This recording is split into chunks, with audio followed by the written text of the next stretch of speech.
My name is Ellen Salopoulos, and I teach AP Calculus. A student should think about taking my course because with calculus is a door opener. So you have all of these other classes that you have to take, and there's a lot of different places you can go with calculus. And the other thing is, if you take and pass the AP Calculus exam and you don't love math and you decide, hey, I'm gonna go into this other field, you will be done taking math forever. So that's pretty cool. As far as homework in my course, there's a lot of homework. We assign homework from various sources. Most of it is done online. We use a program called WebAssign, which is where most of our textbook homework comes from. We also use Albert.io to do reviews and study for quizzes and study for the tests. We use Albert. And then we do book notes, which are when you look through the textbook and you take the highlighted portions of the textbook and you write them down before you come to class.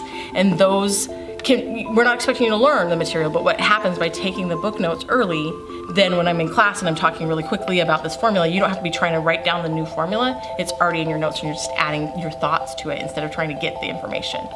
I think it's necessary to spend the time on calculus. Sometimes your homework will be shorter and sometimes it will be longer. So some assignments take 20 minutes and some assignments take an hour and a half.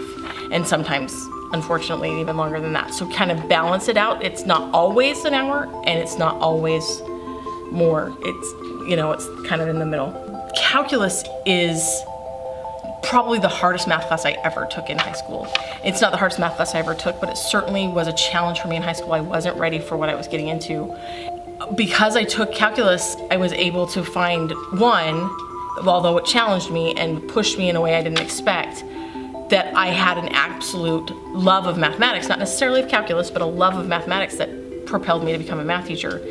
And if I hadn't taken it, I would never have found that. So to me, calculus is one of those things that if you don't know what you want to do and you have the ability to take AP Calc, it opens a lot of doors, and it, like I said at the beginning, it just gives you those chances to go and do other things.